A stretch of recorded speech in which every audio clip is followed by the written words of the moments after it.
analyse notamment comment résonnent les individus qui contrôlent l'expression, on se rend compte que la double pensée est capitale chez eux. La façon qu'ils ont de promouvoir le vivre ensemble pour passer leur vie à le fuir. On parle beaucoup de la liberté d'expression, il faudrait plutôt parler de l'équité d'expression. Nous sommes, au bout du compte, les flics de notre propre pensée. C'est la politique.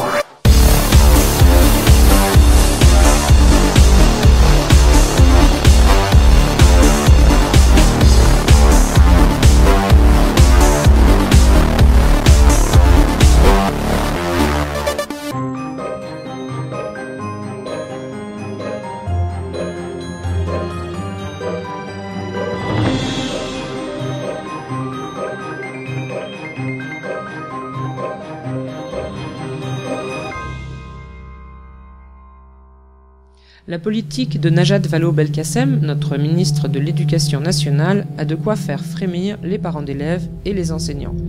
Enseignement à la morale citoyenne, au détriment de la grammaire et de l'histoire, redécoupage de la carte scolaire, obligeant les élèves à de longues heures de transport vers des établissements où les délinquants font la loi, sans oublier que 150 000 élèves sortent du système scolaire chaque année, sans diplôme, sans métier, sans bagage. Des parents et des enseignants courageux ont fait le choix d'une école différente. Voici deux exemples. Saint-Dominique, au Pec, dans les Yvelines, un établissement catholique qui accueille les enfants de la maternelle au lycée, et une jeune école dans le Vaucluse. Enfin, nous sommes allés à la rencontre d'une institutrice Montessori. Petit rappel, les écoles indépendantes, ce sont plus de 60 000 élèves et plus de 700 établissements. À la rentrée 2014, 51 écoles ont ouvert. Ces écoles sont libres de leur méthode pédagogique, libres de leur programme et libres du choix de leurs équipes éducatives. Elles sont indépendantes, elles n'ont pas été créées par l'État, mais par des familles. Elles sont très variées sur le plan pédagogique, éducatif et confessionnel. Autant de chances pour les parents de trouver l'école qui convient à leurs enfants. Les inscriptions, c'est maintenant.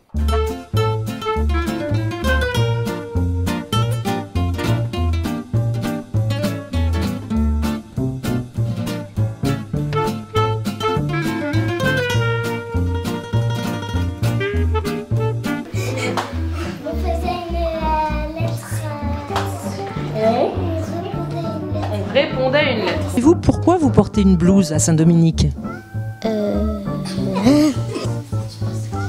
Bien, pour pas salir les vêtements que maman nous a préparés le matin. Parce qu'on a des styles différents et qu'on n'a pas besoin chacun de tous savoir ceux des autres. Madame Borne, vous êtes donc la directrice de l'école maternelle et de l'école primaire Saint-Dominique. Combien d'enfants avez-vous sous votre houlette et comment se répartissent les classes ? Eh bien, nous avons un peu plus de 320 enfants au primaire et à la maternelle de cette école. Il y a 13 classes, donc essentiellement il y a 2 classes par niveau. Donc, sauf en maternelle où nous avons une classe par niveau et aussi à l'autre bout de la chaîne, si je puis dire, nous avons une classe supplémentaire 8e, 7e qui nous permet d'accueillir finalement davantage d'élèves en vue du collège que nous avons à Saint-Dominique. Avec quelle méthode les enfants apprennent-ils à lire ? À Saint-Dominique, les enfants apprennent à lire avec une méthode exclusivement syllabique.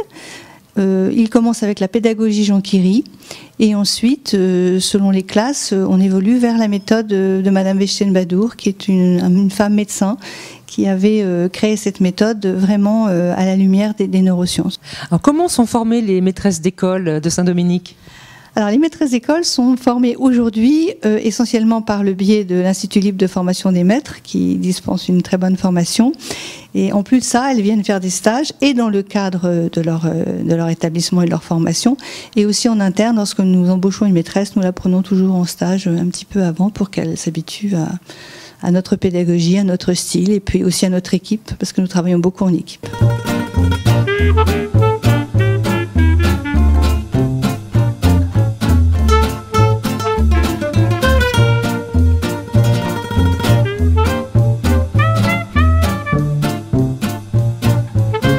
Notre établissement est un établissement fondé par des familles catholiques il y a 21 ans et qui étaient très attachés à cette identité catholique et les parents voulant retrouver les mêmes principes, les mêmes valeurs, dirait-on aujourd'hui, à l'école qu'à la maison. Les principes pédagogiques au collège et au lycée sont d'une part de présenter les élèves aux examens d'État, mais d'autre part de profiter de notre liberté pour garder l'enseignement chronologique de l'histoire, pour conserver le choix de textes classiques dans l'enseignement du français, laisser une place importante aux humanités. Le latin est obligatoire chez nous dès la 6e, le grec est possible dès la 4e, jusqu'à la terminale, et nous introduisons des cours de culture générale au lycée pour permettre aux élèves d'avoir une mise en cohérence en quelque sorte de cet enseignement par trop disparate. Donc en résumé, nos élèves présentent les examens d'État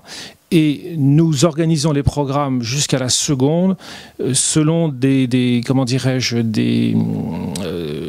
nous organisons les programmes jusqu'à la seconde avec beaucoup de liberté. Au collège, nous accueillons tous les élèves qui en font la demande dans la mesure des places disponibles, parce que c'est un de nos problèmes. À partir du lycée, il est évident que nous sommes obligés de ne garder que les élèves qui sont susceptibles de passer un bac général. Au fur et à mesure de l'augmentation des effectifs, nous mettons progressivement en place des cours particuliers pour les élèves, les très bons élèves, les excellents élèves, de manière à permettre à ces élèves de travailler plus puisqu'ils ont des capacités supplémentaires pour intégrer les meilleures classes préparatoires.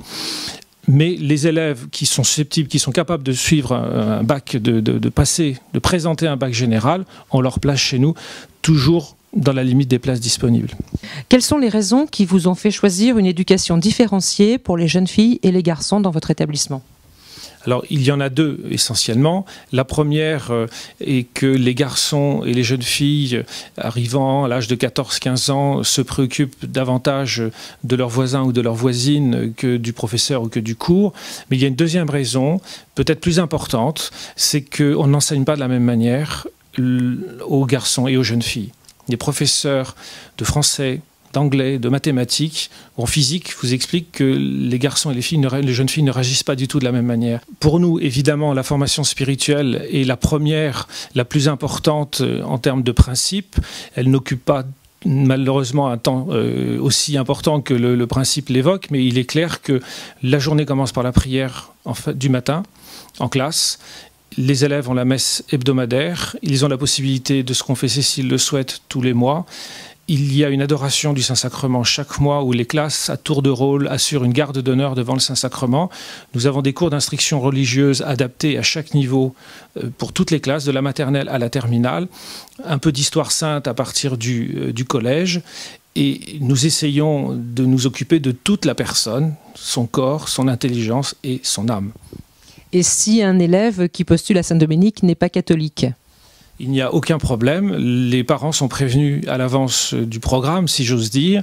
Et donc, mis à part la participation au sacrement, bien sûr, puisqu'il faut être catholique pour pouvoir participer au sacrement de l'Église catholique, les élèves assistent à toutes les activités. Les messes sont programmées dans le cadre scolaire et les parents le savent.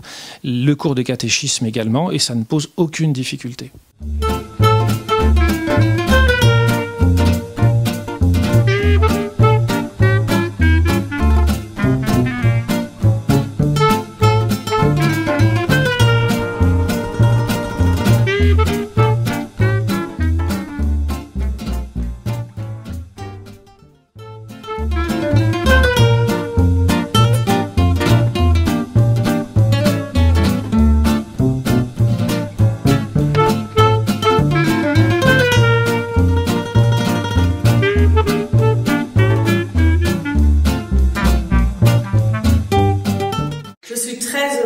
Enseigner dans une école hors contrat, c'est vraiment une immense joie parce que nous pouvons travailler dans d'excellentes conditions, des conditions d'atmosphère familiale, de confiance entre les enseignantes, les parents et puis les enfants aussi.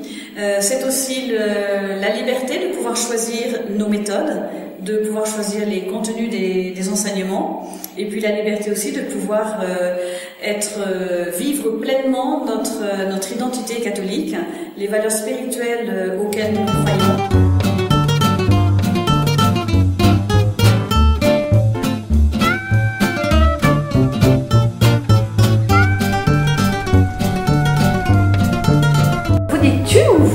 maîtresse? Du coup, on n'aurait pas de question de la tutoyer. C'est un manque de respect total.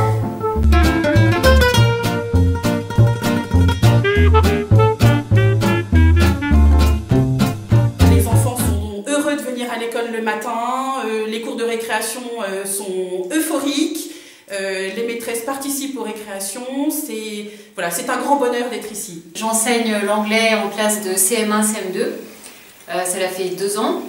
Et c'est très agréable de travailler avec des élèves qui possèdent de très bonnes bases en grammaire. Donc ils sont très réactifs, très dynamiques en cours, puisque ces bonnes bases facilitent l'apprentissage d'une langue étrangère. Donc c'est essentiel et donc tout se passe très bien.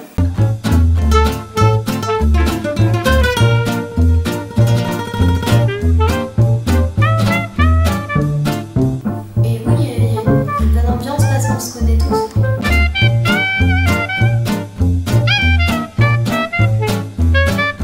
Quand je vois rentrer mes enfants tous les soirs avec un large sourire, que je regarde leur cours, que je vois ce qui est enseigné, ce qui me fait faire un retour en arrière, c'est ce que j'ai appris quand j'avais leur âge, je me dis que c'était la meilleure méthode, que je peux conseiller qu'à tout le monde, je dirais, et que j'en suis très content.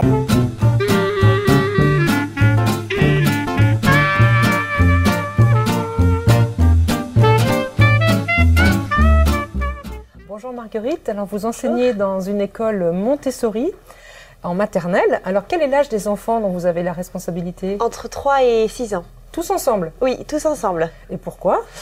Parce que c'est voulu par la pédagogie. Les plus petits absorbent le travail des plus grands et les plus grands se sentent investis d'une responsabilité envers les plus petits. Du coup, ça leur permet d'avoir confiance en eux, de montrer l'exemple, de s'occuper des plus petits qu'eux.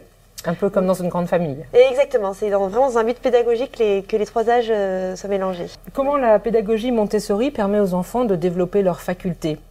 Alors déjà, Maria Montessori part du principe que dans chaque enfant, il y a un potentiel énorme qui doit être développé, un potentiel en puissance qui doit être, qui doit être aidé à être développé.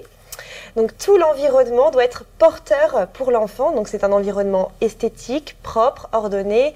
Tout est à la taille et à la force de l'enfant, adapté à son âge et à son développement psychologique. L'éducateur doit se mettre toujours au niveau de l'enfant. L'éducateur, alors c'est pas un maître, c'est un éducateur dans la pédagogie Montessori. Il est au service de l'enfant, donc il est là pour l'aider à développer tout son potentiel en lui. Le travail proposé, qui est du travail individuel, est présenté de manière à ce que l'enfant va aider à construire, à se développer de manière ordonnée, logique, constructive. Et c'est aussi dans le mouvement que l'enfant va se développer. Donc pour Maria Montessori, mouvement et mémoire sont liés. Tout ce qui est le travail de la main est relié à l'intelligence, donc ça va être beaucoup de manipulation, une manipulation toujours intelligente, ordonnée qu'un début, un milieu, une fin. Et tout ce travail, tout cet environnement va aider l'enfant à développer en lui tout ce potentiel psychologique, intellectuel, culturel. Quelle est la journée type d'une classe maternelle Montessori? Qu'est-ce que vous avez fait par exemple hier matin ou hier après-midi? Alors ce que je fais avec mes élèves, c'est toujours très varié. Enfin, c'est les élèves qui vont choisir un travail selon leurs besoins. Donc là ce matin, j'ai un enfant qui a arrosé les plantes de la classe. Un autre qui a lavé tout le matériel de vaisselle, voilà. J'en ai une autre qui a fait la famille des unités, dizaines, 1000 avec un système de plateaux, de chiffres et de perles. Voilà, j'ai une autre qui a fait les lettres rugueuses et qui les a recopiées sur le sable. C'est-à-dire qu'on manipule des lettres, on les caresse, voilà, on les touche avec le son, on fait la lettre A, mais on ne dit pas la lettre A, on dit c'est le son A, et l'enfant le reproduit, le réécrit sur son doigt avec le sable. Et puis moi, j'ai travaillé avec un enfant sur les couleurs primaires à l'aide de pastels et de papier canson, voilà, pour l'approche des 3 couleurs primaires. Voilà. Très bien. Et chaque enfant, après, a pris un autre travail selon ses besoins ou là où il en est dans son cheminement. Donc beaucoup de matériel qui viennent en fait de la vie quotidienne et du matériel spécialisé. Vous avez un petit peu les deux. Alors là, ceux que j'ai cités, il y en a qui ont pris la vie pratique, donc des choses qu'on peut retrouver à la maison. Mais il y a eu quand même les mathématiques et le langage avec les lettres rugueuses. Donc c'est vraiment très varié, quoi. Est-ce que vos enfants chantent ? Ah, beaucoup. Ensemble, alors? C'est très important. Alors oui, il y a du travail de groupe, on se regroupe autour d'un cercle, une ellipse plutôt. Et là, on chante en groupe, on écoute de la musique, on fait des exercices de rythme sur la ligne. Donc là, c'est le moment du regroupement qui se fait en général en fin de matinée. Voilà. Quelle place laissez-vous à la politesse, au savoir-vivre, au fait d'être ensemble? Si l'enfant travaille seul dans son coin, est-ce qu'il va quand même interagir avec ses petits camarades? Est-ce que c'est oui. Justement, on a souvent parlé d'enfant roi, de chahut, de liberté totale. C'est à l'encontre des théories de Maria Montessori, tout cela. Alors bien sûr, en dehors des apprentissages qui sont très sensoriels dans la pédagogie Montessori, il y a toute une école de vie, une aide à la vie, comme dit Maria Montessori, où on va apprendre à l'enfant, l'enfant ne peut pas faire ce qu'il veut, et d'ailleurs Maria Montessori dit que c'est pire de laisser à l'enfant de faire tout ce qu'il veut que de mettre un enfant dans une cage. Donc on va aider l'enfant justement à choisir le bon chemin. Voilà, exactement. En fait, on va aider l'enfant à être de plus en plus libre, en fait, parce que l'enfant, un enfant qui fait tout ce qu'il veut, c'est un enfant qui est seul, en fait. Bien sûr, on crée son autonomie. Exactement. En fait, voilà. Donc c'est pas l'enfant roi. Il y a des règles imposées qui doivent être énoncées clairement dans la pédagogie Montessori. Il y a des règles énoncées par rapport aux autres, par rapport à l'environnement où il est. Il y a certaines choses à respecter. Et un enfant qui respecte les autres, c'est un enfant qui se respecte. Et un enfant qui se respecte, c'est un enfant qui respecte les autres. Donc, on va aider l'enfant à travers le travail, à travers les règles de la classe. On va aider l'enfant à se respecter lui-même. On va lui faire prendre conscience de la valeur que lui, il est, et de la valeur des autres personnes qui l'entourent. Donc, bien sûr, l'enfant ne peut pas faire tout ce qu'il veut. Il est dirigé avec bienveillance. Voilà, exactement. Tout concorde pour que l'enfant, tout coïncide pour que l'enfant soit le plus libre possible et puisse grandir et se développer de manière constructive pour qu'après lui devienne autonome et indépendant. Alors justement, comment un enfant rejoint-il ensuite un environnement plus classique, une école, de pédagogie actuelle, mais dans l'éducation nationale ou dans une école privée, mais pas Montessori? Comment ça se passe? Il se sent bridé, il est à l'aise, qu'est-ce qui se passe? Tout dépend comment l'éducateur ou l'éducatrice Montessori a accompagné l'enfant. Mais c'est vrai que ça peut être un petit peu perturbant parce que c'est pas la même approche des apprentissages, mais normalement ça se fait tout seul si l'éducateur a bien préparé l'enfant à un cursus normal. C'est vrai que dans Montessori il n'y a pas de récréation puisque le but c'est que l'enfant arrive à la concentration, et comme chaque enfant va à son rythme, les enfants se concentrent pas au même moment. Du coup on peut pas imposer une récréation, sinon ça pourrait casser la concentration de l'enfant. Donc c'est ça qui est un peu dur dans le rythme normal, c'est qu'il y a des récréations, des temps de pause imposés, et ça peut casser la concentration de l'enfant, et ça peut perturber quelqu'un qui passe du cursus Montessori au cursus normal. Il y a ça, il y a aussi le libre choix qui est vraiment à la disposition des enfants, pas dans le cursus... Mais il y a aussi des écoles Montessori pour les primaires, collèges, même quelques collèges, exactement. Très très peu de lycées, mais on y arrive. Alors en Belgique, voilà. Et qui forment des enfants souvent appelés à plutôt des vocations artistiques, créatrices. Ou alors des ingénieurs, parce que c'est très très mathématique la pédagogie Montessori, mais c'est tellement... plein de bon sens, c'est tellement bon, ça suit en fait vraiment le développement de l'intelligence, le développement psychique et psychologique de l'enfant, que l'enfant il sort de là, il a tous les outils en main pour faire tous les métiers en fait, le métier qui l'intéresse, il a vraiment tous les outils tous les outils qu'il faut en fait pour se lancer dans la vie. Écoutez, je vous remercie beaucoup Marguerite, j'espère que nos éditeurs seront convaincus par les bienfaits de cette méthode Montessori et que vous verrez de nombreux bambins arriver dans ces écoles l'année prochaine et que vous viendrez aussi nous présenter un petit peu plus en détail cette pédagogie. Merci beaucoup. Merci.